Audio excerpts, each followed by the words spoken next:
What's good? What's good? What's good? Another week of the Sick Podcast Anvil Show. It's your boy CO. Tonight we're gonna jump into the unveiling. That was the new unis. As you can kind of see my color scheme. I'm rocking some black. Seeing how we got black helmets now. And then we're gonna talk about like where do we really put ourselves in this division. But before all that, Sammy, go ahead and bang that, please. Turn up your volume. Because you're about to listen to The Sick Podcast. Anvil Show. Intercepted! Marlon Jackson! Marlon's got it! We're going to the Super Bowl! We're going to the Super Bowl! Marlon Jackson with the interception! He picked off Tom Brady! The sickest Indianapolis Colts podcast. It's gonna be sick. It's gonna be sick. Let's go ahead and bring the boys in. Pat and Acosta, where you at? Right here, baby. What's good? What's good, boys? Welcome back to another Sick Podcast Anvil Show. How's your week going thus far? Busy, but good. Very hectic. Very hectic, busy, good, all those good things. Okay. You want me to send a picture to Sammy so he can put it up on the screen when we start talking about the unis? Yeah, you probably should have, gave him. Yeah, I should have thought about it, 2 hours ago and not 2 seconds ago. But all right, well, you get what you get. Don't throw a fit. Hold on, I'm getting a message. Hold on. Sammy said, Here we go already. I was queued up in my other mic. He told me to Omaha, the ball head one. Got it. Too easy, Sammy. No, real talk, man. It's exciting, bro. Like, if he can. Sammy might be busy. He is a man of million different tasks.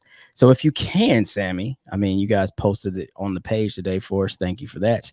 But if you can, go ahead and potentially show the new unis at some point. Unless you're living under a rock and you call yourself a Colts fan, you should have seen it already. But maybe somebody's working and they can't be on their phone, sir. No, I will not get an Omaha for sticking up for the working man. Thank you.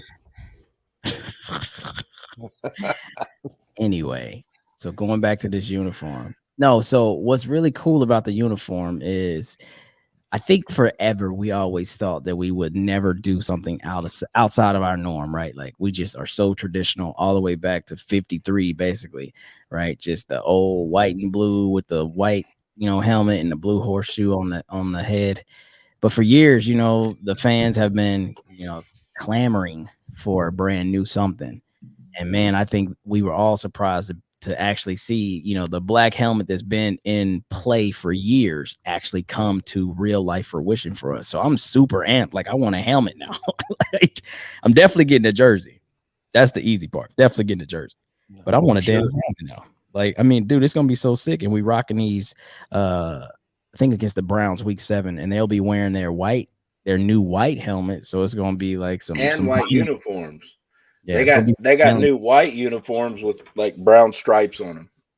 Yeah, that's gonna be the Browns white uniforms look pretty nice. They're gonna be tough. Gonna lie.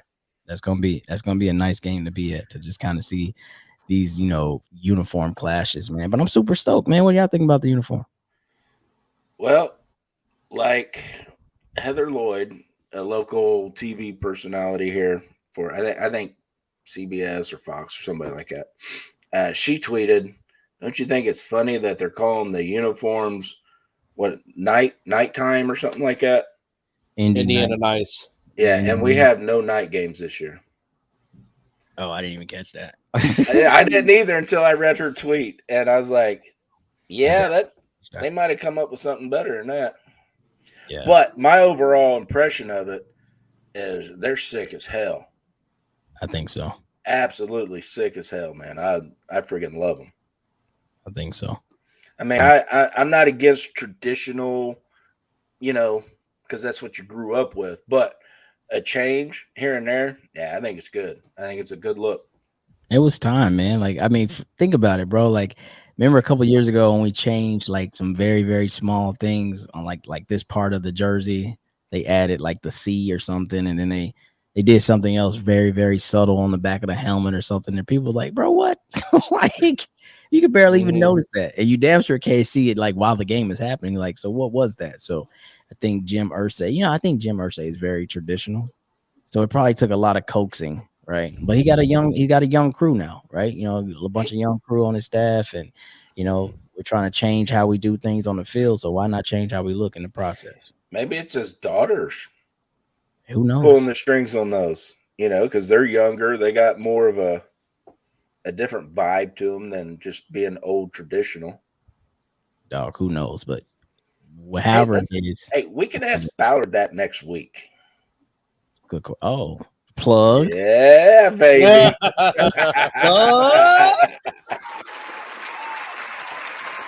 Yes, sir. We'll be in the house next week, y'all. As promised, each year for the last 3 years now, we have had Chris Ballard in studio, but we actually get to be on the set next week doing this on the field, the practice field, during training camp with our passes. As you see, I kept mine back up there for a little trophy piece. So, the Anvil doing big things as we promised, bringing the No Kidding organization to you guys. Fans for the fans. That's what we are. So, yeah, super excited about that. But, Country, what's your position on the unis? Dude, they're slick as hell. They are clean, boy. I love them. I feel like look at that. Oh, look at that.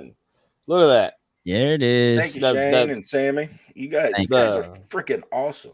Absolutely. I mean, just that heathered material there, the C with the state of Indiana in the middle of it, actually showing instead of being like a little patch there, that black helmet. Woo! Nasty.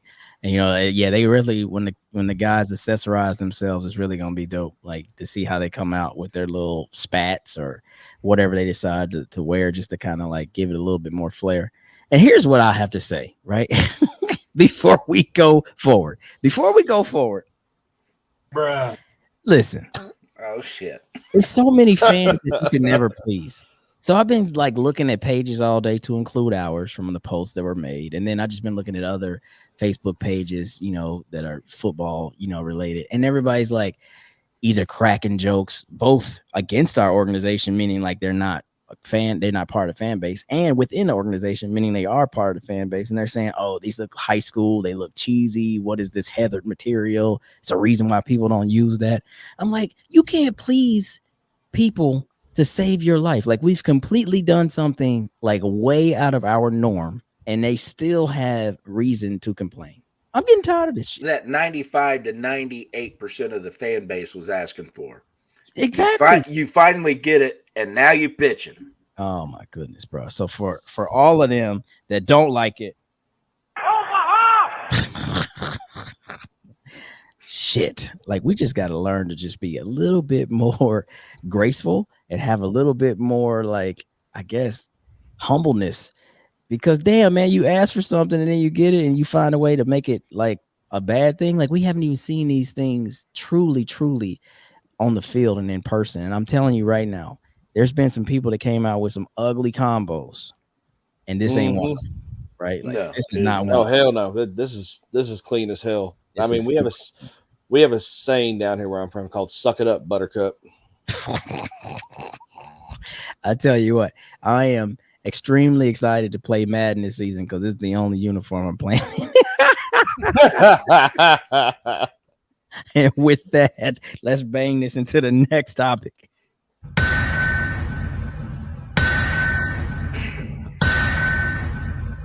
All right, man. So let's just get straight to it.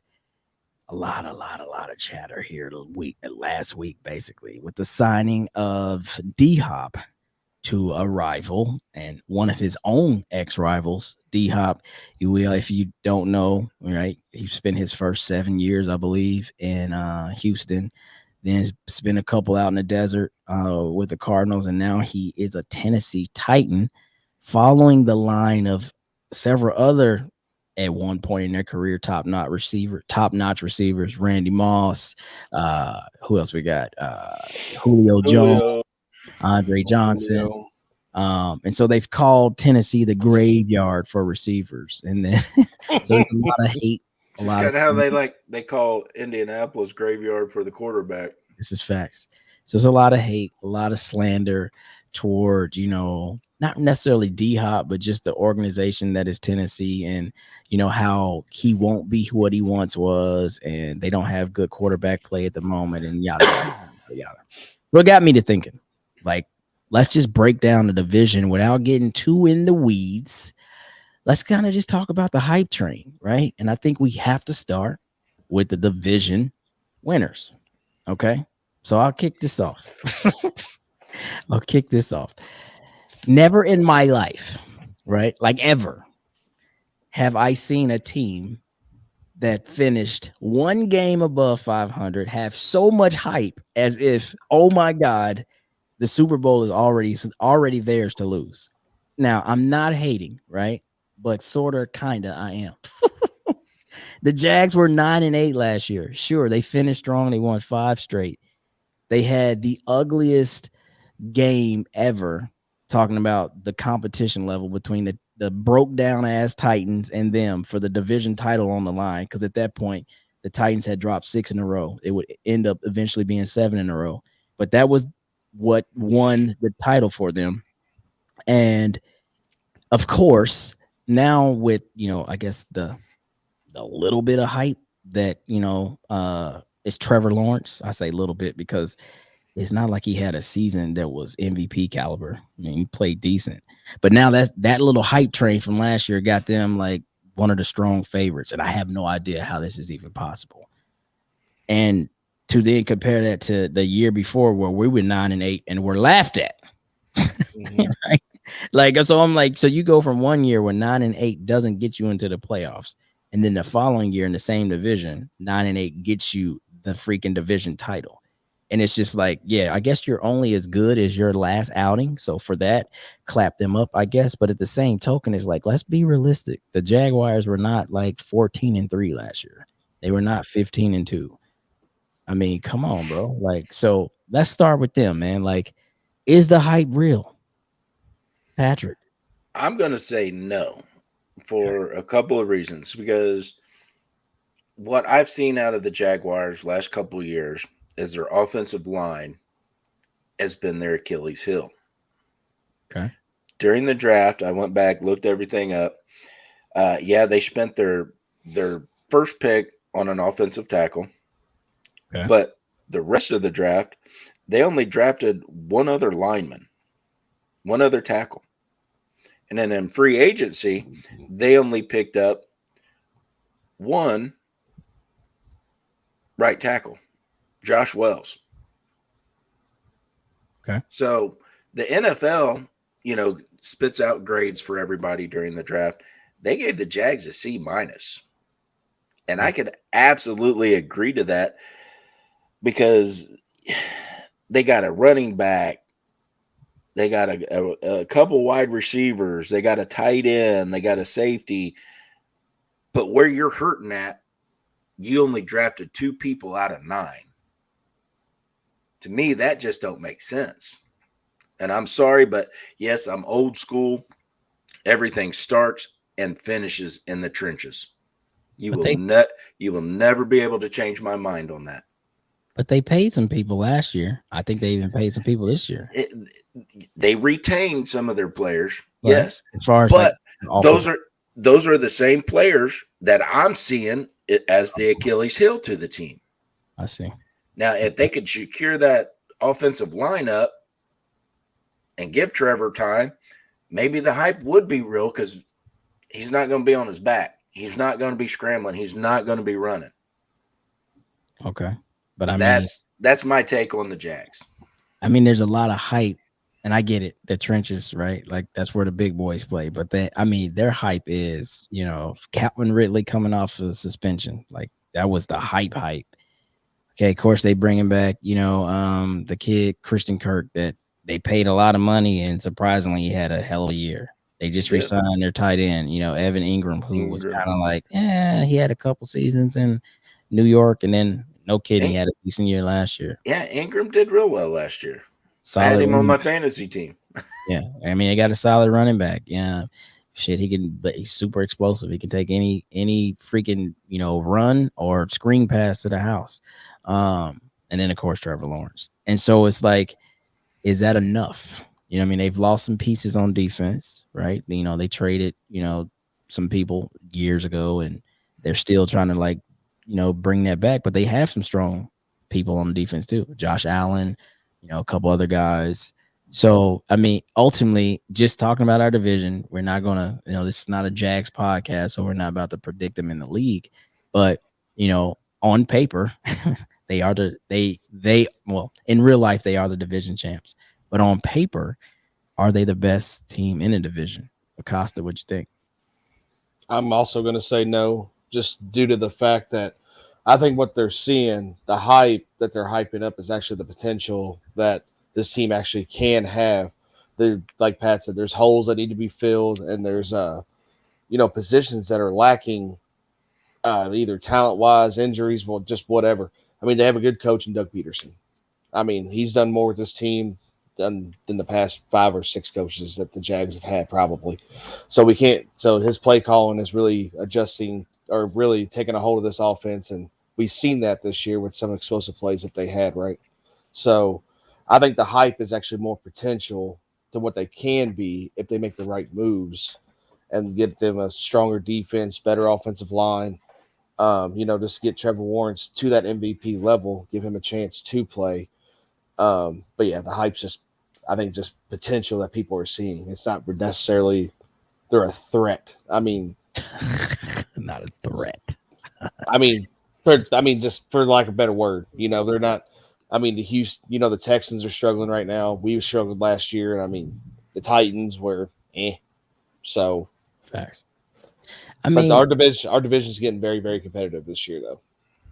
And I get it, and I think I have to be humbly honest here. I don't even like me for saying this, but I think because they have a nucleus with some experience now, and they actually improved their wide receiving core by adding another stud in Ridley, I gotta give them the edge. I don't even like saying it. I gotta give them the edge, but I don't think the margin is so far like it's insurmountable. And oh, by the way, they open their season in Indy, so we get the first crack at them. So there's no time like the present. Once that happens, we'll see, just how good they are, or how bad we are. Depends on how that game goes. But I mean, again, with a team that was mediocre last year, we split with them. Went down to Jacksonville in week 2 and got smacked. I was at that game. Terrible. But then a few weeks later, we would have an opportunity to redeem ourselves and win. So I don't know. We'll see how that goes. And that was a big play made by Alec Pierce, who I think is going to have a big year. So I think so. Let's move on to the bottom of the basement. The bottom of the basement was the Houston Texans, who finished. What did they finish? Oh shit, 2-15. We finished 3-13-1. No, they were 3-14. Yeah. No. All right. Yeah. That sounds right. I can't remember. What the fuck was their record last year, Pat? Well, when they beat us, it made the 3rd win, I believe. Okay. So they were 3 for Houston, yeah. All right, cool. Anywho, some shit like that. They were fucking terrible. No, because they split with us. We tied with them. Their record. You asked what their record was. Yeah. But okay, they had so when they beat us, it took them to a 3-14 season, because they had the number 1 pick until that game. They beat us, and then true that. Chicago was 3-14 as well, but they had the tiebreaker with us. Yeah. Okay. Yeah. So, you're right. I'm looking right now. You're right. Chicago got the number 1 pick. They got number 2. Okay. So anywho, moral of the story is bottom of the basement. And the irony behind all this shit, right, is like there was 4 quarterbacks hyped coming into this draft. All right. So you had Will Levis, you had Anthony Richardson, you had Bryce Young, and you had, of course, CJ Stroud. And there's no secret that the majority of our panel wanted CJ Stroud to be our quarterback. And lo and behold, he's the Houston Texans quarterback. And on top of that, 3 of the 4 hype train quarterbacks from this draft are all in our division. Holy shit, that was loud. Who was that? Mm-hmm. That was me. Sorry. Yeah, exactly. See? Actually, it was Sammy. He texted and it came through my computer. Oh, you're not gonna blame Sammy. We're gonna I'm definitely blaming Sammy. There it is. Thanks a lot, Sammy. Nope. So Why anyway, you always put the blame on other people? I know, bro. Jesus. Because I never do anything wrong. Is that true? What? Bruh. Okay, man.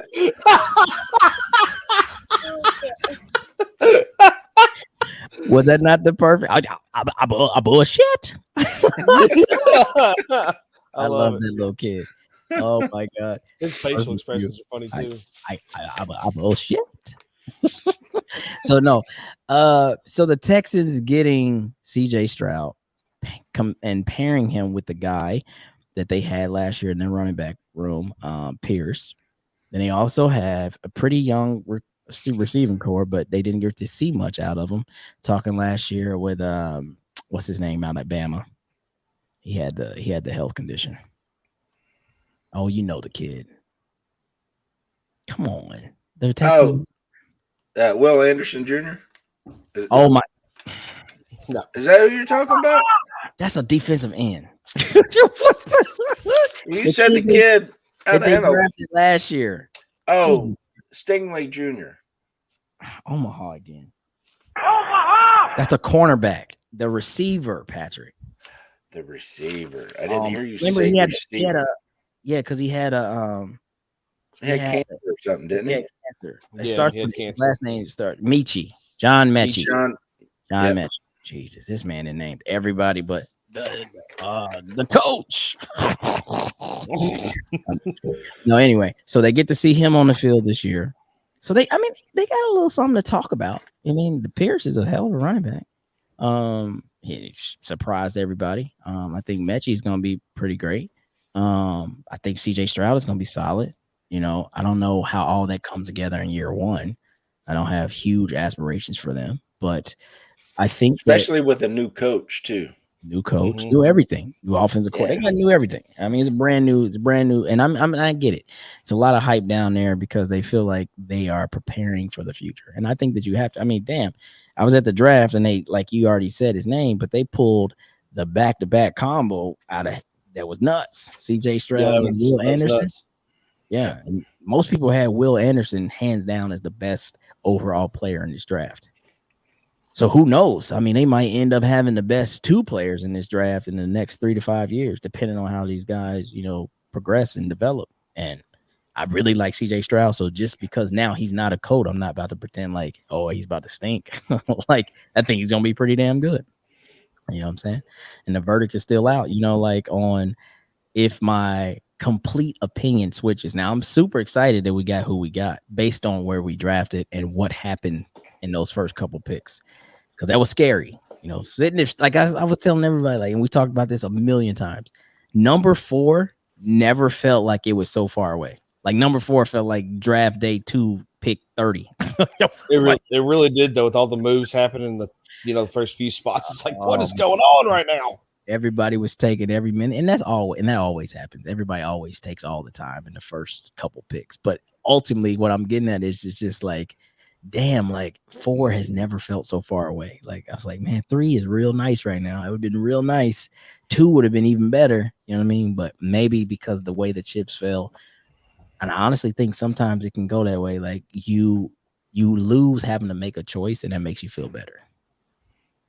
It's kind of my philosophy on that. But anyway, Texas talk. I want to add a couple other names they picked up in free agency that kind of feeds into their hype. Dalton Schultz, tight end. Yeah, it's a good pick. Yeah. Shaquille Griffin, cornerback, solid. Devin Singletary to help out in that backfield. Another good pick. Yeah, to me, they've done what they need to do to continue that hype. NFL gave them an A- on their draft picks. And don't forget, I mean, they have a defensive minded coach D'Amico Ryans, who is also, I don't call him a Texans native, but he is a Texans, ring of whatever they call it. Let's call it ring of honor. I don't know what they call it, but I mean, he played for the Texans. Like, they loved D'Amico when he was down there. And to see that come full circle, because he went out to San Francisco and turned that defense into an absolute monster. Who knows what he'll do when he has these young players and he can kind of build his own philosophy on how he wants to play defense. Could be a nightmare for us. And all fucking, And all honesty, yeah, it could. It very well could.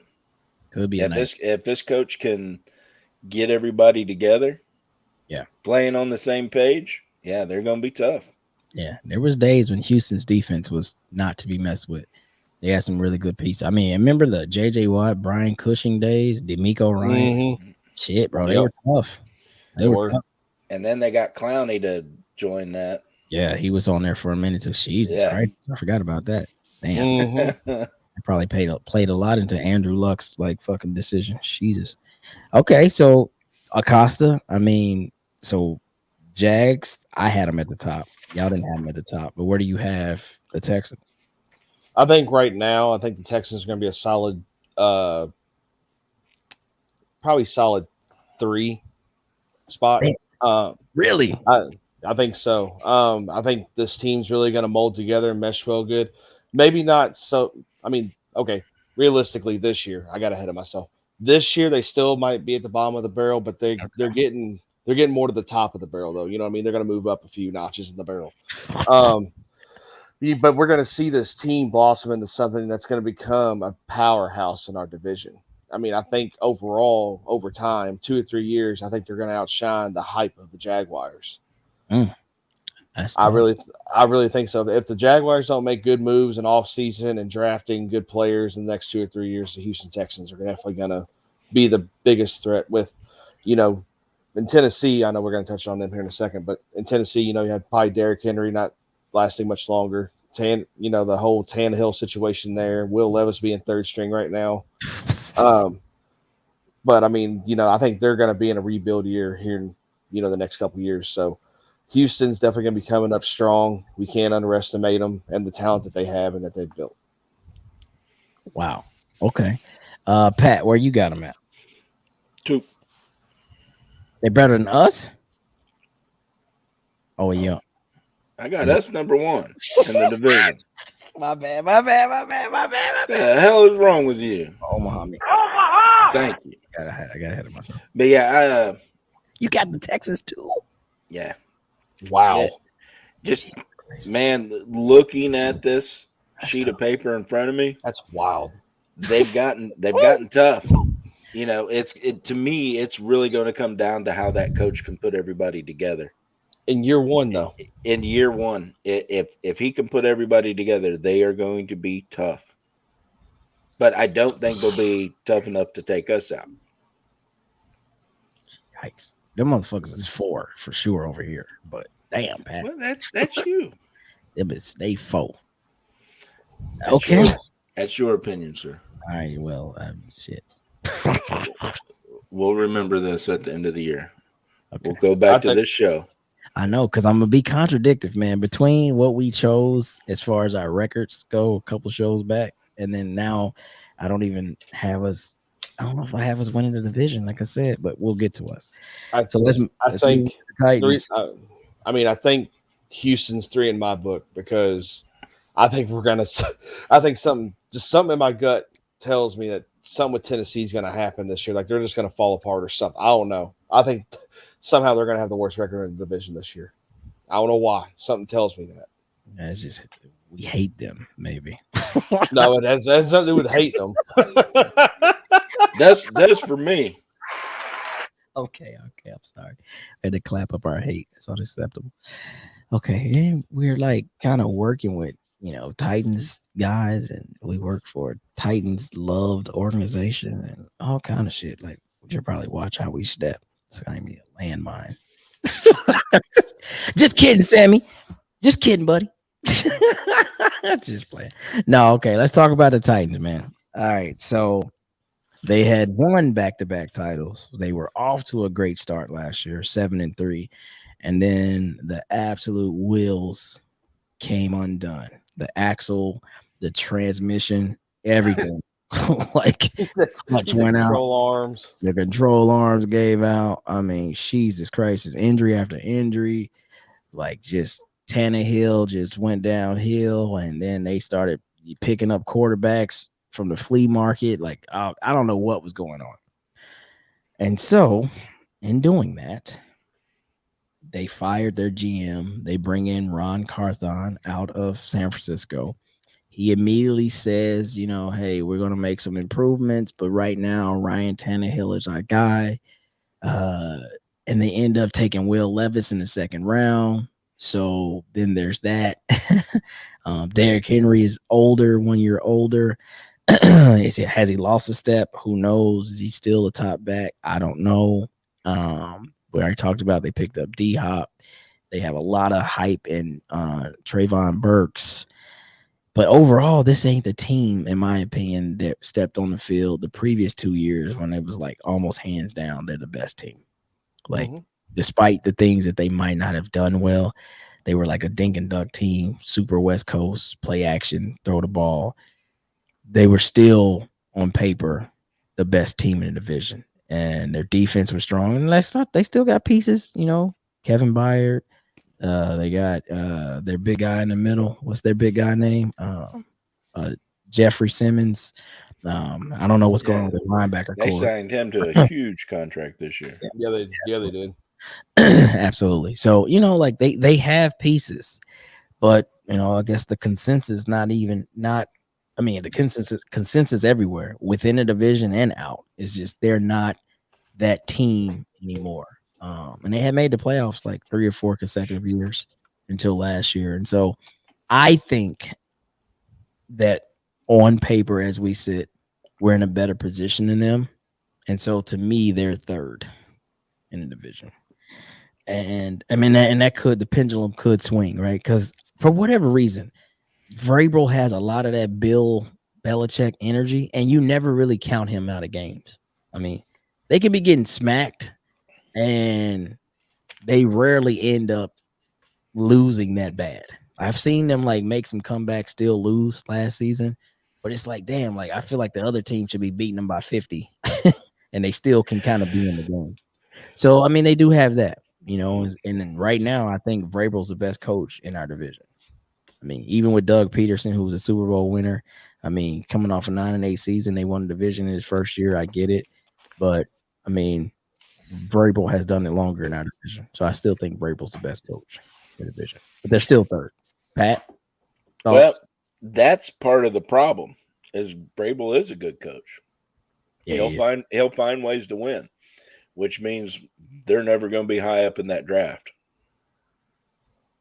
But, you know, so and what I think is going to be the demise of the Titans this year is they've got 3 quarterbacks fighting for that job. When one of them gets out there, they're going to be so damn nervous not to make a mistake.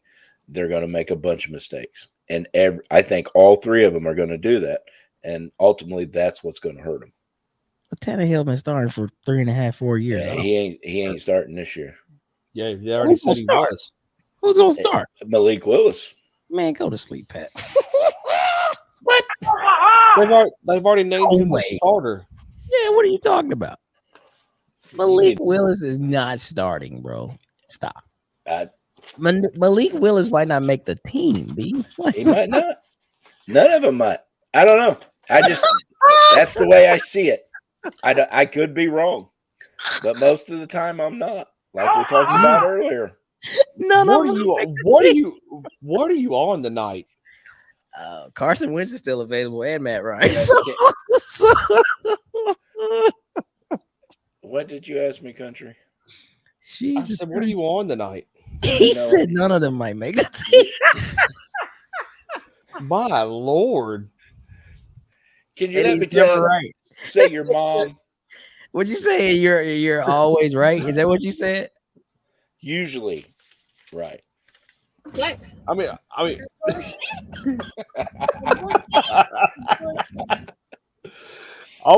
all because you have a head that looks like a crystal ball, you don't know shit. Pat usually right. What world are we in, man? Is this like, are we on one of them planets in Star Wars? Was you picking? No, What? you guys know it. You just don't want to admit it. Now, one of them's making the team, or two of them, sure. But I don't know. That's the feelings I'm getting from the quarterback room. They're just they're going to be tryhards, and they're going to screw up. And they're going to rotate them around. All right. Levis messed up this week, so Tannehill, you're up. Tannehill's going to mess up. Well, Tannehill messed up. Willis, you're up.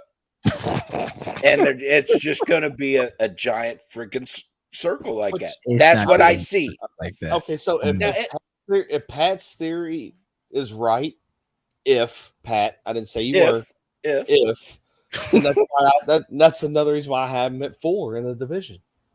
I mean, that would play right into what you're saying. I can't wait to have one of the Titans crew on here on our show at some point, so we can just hear their perspective. I'm surprised Sammy ain't jumping on here and cussing us all out. I'm sure he's ready to lynch you, boy.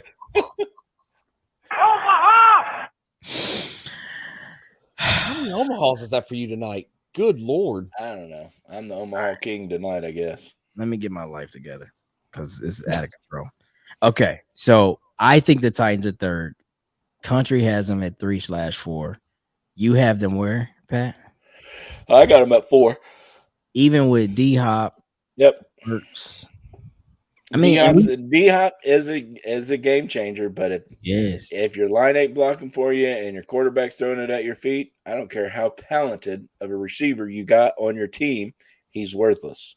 And he's worked with a lot of QBs.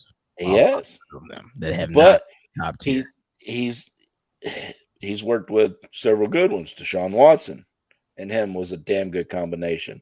That first year in Arizona, him and Kyler was a damn good combination. But those are two quarterbacks that could escape, extend the plays, and give them time to get open. Jesus facts.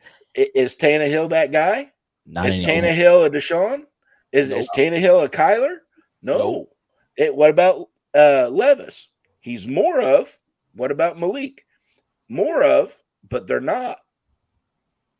So, I mean, facts are facts. You can, laugh at it all you want, but I gave some serious thought into this and really tried to break it down, and that's what I came up with.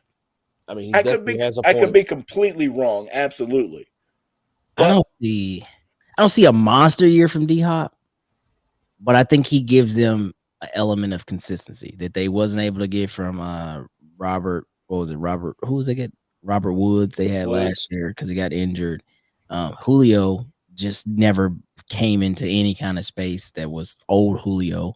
And I don't think D-Hop is that far in his career where he's like completely out of it. Like those guys look completely out. Absolutely not. And I would take D-Hop. I was not happy any day. I'm telling you, I was pissed. I was pissed to see this. I was like, man, what the how they always do shit like this? I'm like, Chris. Tennessee's only weapon is Henry. Okay, fine. So they're going to disguise pass calls just to draw you off of Henry, and then they're going to drop it to Henry. I just don't see D-Hop being that effective this year. Not until Go ahead. I was just going to say, I think within his caliber of what D-Hop is and what we've seen him as the player he can be, he's going to be mediocre at best for himself. He's not going to have a breakout year. He's not going to have he might average numbers for D-Hop is mediocre to him because he's always had extraordinary numbers here lately and in the past. But that's blah. He missed all those games because of PD expansion. Well, that ain't his fault. But anyway, but like Patrick said, it's all about these quarterbacks. I mean, he's not going to mess with these quarterbacks. I don't think he will. I did not like this pickup though. I was like, "What the fuck? We can do that." I wouldn't either. I was like, "Did that really just fucking happen?" I don't even know what his contract numbers were. It's two for 26 mil with 31 potential. I forget the Yeah. guarantee number, but shit, man, The 13 guarantee million, number was in the teens, I think. we can do that. We could And definitely then run that. and 31 million with incentives. Yeah, damn, we could have did that. Yeah, I mean that was receiver wise. That was almost like a good, I don't know, same level as like a Stephon Gilmore deal But to that receiver goes caliber. that really goes back to what Chris said on this show. Was it last year or the year before? Maybe it was last year. Either way. Where Carbe asked him the question about bringing in a veteran receiver. Oh yeah, Odell. That's right. And he flat out said, "Yeah, but I do that. I can't see what these young guys can do, and we really need to evaluate these guys so we can move forward." Yeah, I know. So maybe that's part of it. I don't know. That's another good question we can ask Chris next Friday. So if you guys are listening to this and you're going to camp, look for all of us out there because we will be interviewing Chris. And we'll interview you on field. And, you know, we want everybody around screaming, Anvil, Anvil. I want the Anvil chant started while we do the interview. Bang that bitch. And that too. I want it all, baby. It's fuck. What's wrong with y'all? Anvil, what the fuck is going on right now? I said bang that. But still, y'all are narcissists. I mean, we are Colts fans. Jesus Yeah. Christ. We gonna take over the Colts chant? Yeah. No. That's our mission, right? Both of y'all motherfuckers. I was just saying in general. I was just going along with it. I didn't say I wanted to take over. Oh no, you're coming down with me, buddy. I will say this though. If you're on my boat and it's sinking, you better keep your ass right there. Your well, ass if is gonna he's on float your anyway. boat and it's sinking, that bitch sunk because y'all too big. We're not in a canoe, motherfucker. We're on an ocean liner. Yeah, that's the only thing that's gonna carry around your big ass. Wait a minute.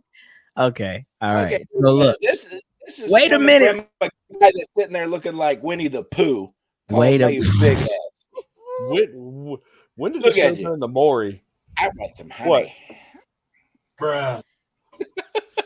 I'll give you Facts. honey, motherfucker. Okay, I bet listen. you will. Listen. If you are out there, look for. You won't miss us. I'll say that. I'll say that. No, You won't miss us. Trust me when I tell you, you won't miss us. we'll be You the will only not media miss people out there Hey, making I'm telling you right now, bashing on each other. it's gonna be great. Like people are gonna be like, "What?"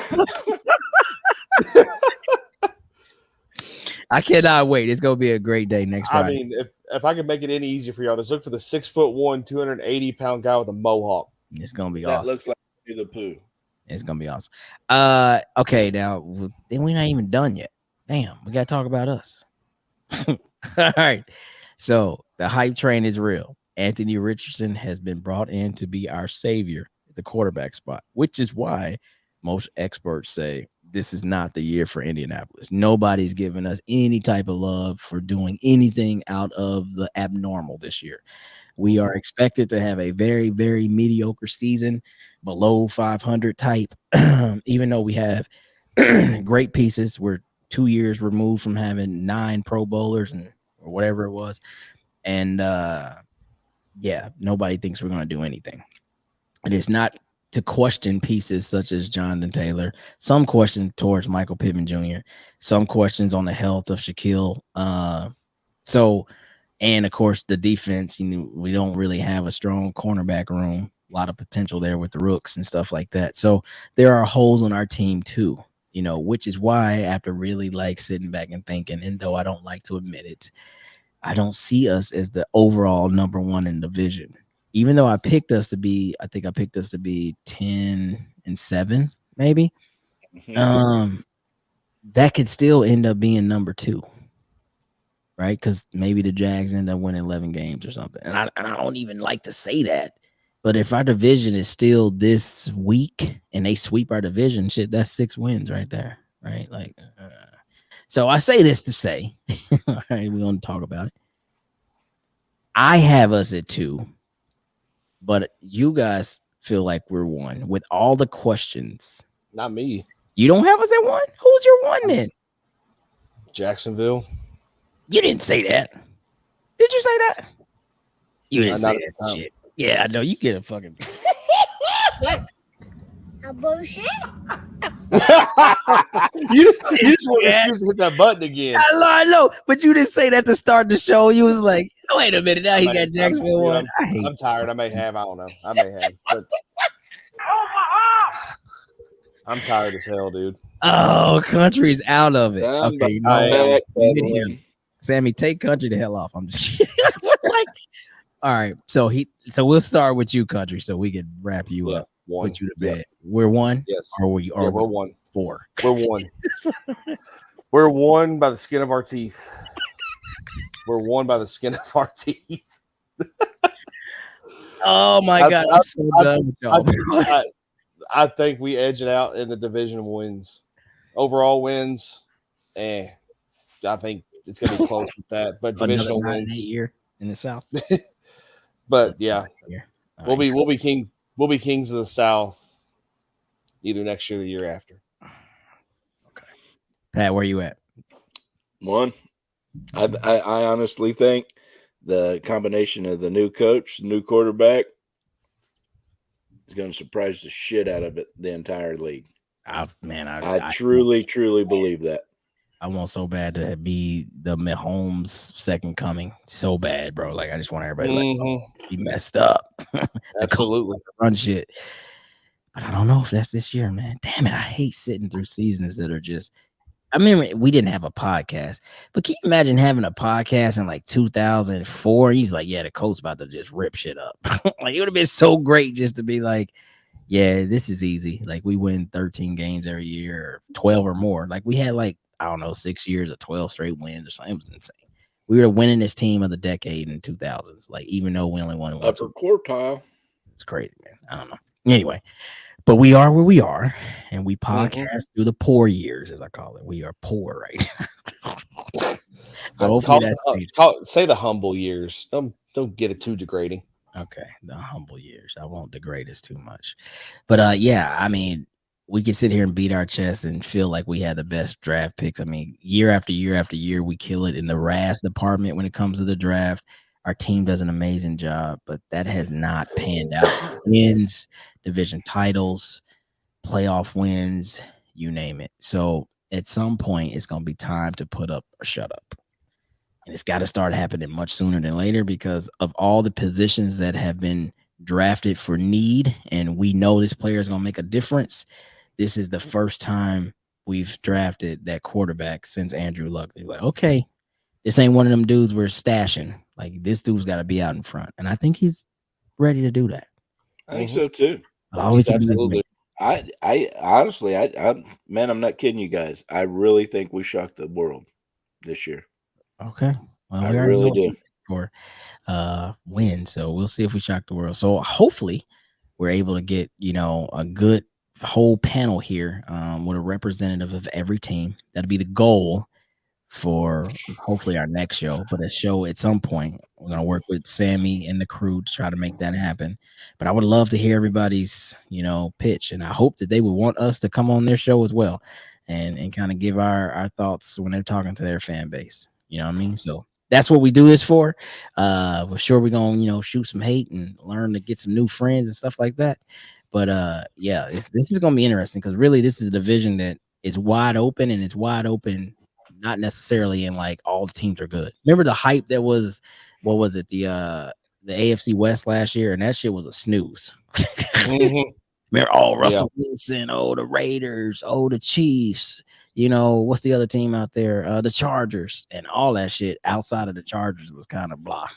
Russell Wilson shit the damn bed. Boy, what? When we beat them, that was the ugliest, nastiest game ever, and we won that thing.